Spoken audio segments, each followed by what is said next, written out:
छत्रपती शिवाजी महाराज छत्रपती संभाजी महाराज यांच्याविषयी आक्षेपार्ह वक्तव्य केल्याप्रकरणी त्याचबरोबर इतिहास अभ्यासक इंद्रजित सावंत यांना धमकी दिल्याप्रकरणी नागपूरच्या प्रशांत कोरटकरवर गुन्हा दाखल झाला होता। गुन्हा दाखल झाल्यापासून तो फरार होता। मात्र काल त्याला कोल्हापूर पोलिसांनी तेलंगणामधून अटक केली आहे। आज सकाळी त्याला कोल्हापुरात घेऊन आलेले आहेत आणि काही थोड्या वेळातच प्रशांत कोरटकरला कोल्हापूर सत्र न्यायालयामध्ये हजर करण्यात येणार आहे। याच पार्श्वभूमीवर आपण बघू शकतोय की सुरक्षेच्या कारणास्तव या ठिकाणी मोठ्या प्रमाणावर पोलिसांचा बंदोबस्त ठेवल्याचं आपल्याला पाहायला मिळते। प्रशांत कोरटकर गेल्या 1 महिन्यांपासून पोलिसांना चकवा देत होता।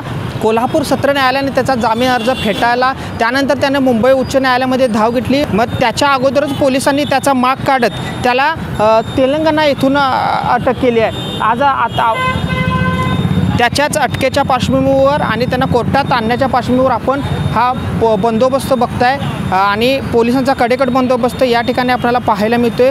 चेकिंग जोरातपणे सुरू आहे। कोरटकर प्रकरण हे पूर्ण राज्यामध्ये गेल्या महिनाभरापासून गाजते। अतिशय संवेदनशील प्रकरण असल्यामुळे या ठिकाणी पोलिसांचा मोठा फौजफाटा बाहेर असल्याचं आपल्याला पाहायला मिळते आणि आत्ताच नुकतेच फिर्यादी जे होते इंद्रजित सावंत हे कोर्टामध्ये दाखल झालेले आहेत आणि थोड्या वेळातच प्रशांत कोरटकरला या कोर्टामध्ये हजर केलं जाणार आहे।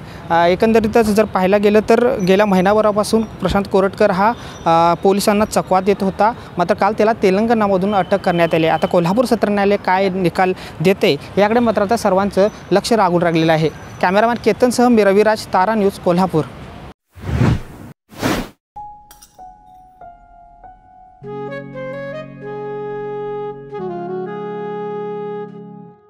बाबा आज येताना बासुंदी घेऊन या ना।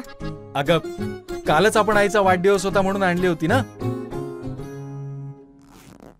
ऐकलं, गोकुळची बासुंदी पुन्हा खावीशी वाटतेय।